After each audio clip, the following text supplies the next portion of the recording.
रउआ देख सकत नहीं जौन आदमी हमरा गिरल है आज हमरा सामने बा कि काहे गिरल नहीं आज हम सवाल जवाब करें रउआ अर्जुन नाम के लड़का काहे गिरल नहीं हम उहे अर्जुन हई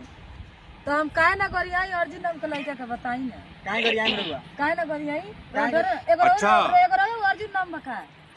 अरे बहुत लड़का वाला कमेंट करता था वीडियो भेज भेज के तो इज्जत ले लेली हैंगा होगा मतलब तो एक औरत गरिया होती है बहुत सारा हमार माजा लेत रहो तब ना के कहल है जो हम तो आई रहनी गागा जी के देखत रहो हम देखनी हो जैसे कि आइल बार तू गरिया वाला तो तेरे के पकड़े नहीं तू काहे गरिया हो तो बताओ काहे ना करियाई कौन नाती के बेटा नीमन बालू कौन नीमन बालू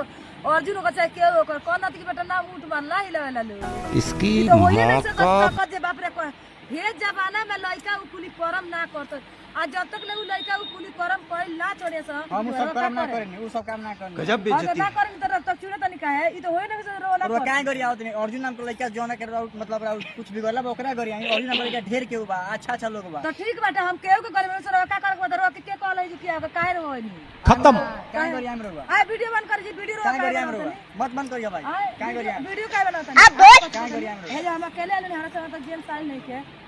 मतलब का जेन साउल चैनल रउआ काहे गरिया ना गरियो त रोले हम ना होती रउआ काहे गरियो तो ठीक बाटे हम एगो रौरा अर्जुन नाम क्या देखो अर्जुन नाम कहना क्या चाह रहे हैं भाई आप? कौन बोलाई ना खबरदार बोलाई हाथ कौन छुए के नहीं तो बोलाई कौन बा कौन बेटे एबरा अकेले हम आइल बनी गागा जी के तरफ करवा काहे जो रउआ काहे गरिया बताई ना काहे ना करिए काहे गरिया में रउआ काहे ना करिए काहे गरिया में रउआ चौबे आपके पास आते हैं तो आप पहली बार क्या करेंगी? कमरा में ले जाएंगे कमरा में ले जाके हमारा काढ़नी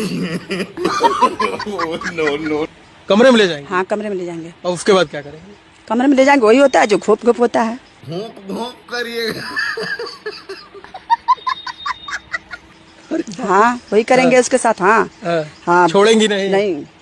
प्रकाश चौबे कहीं हो खाए आ जा पाजा में भर के प्यार करो हाँ। पाजा में भर के प्यार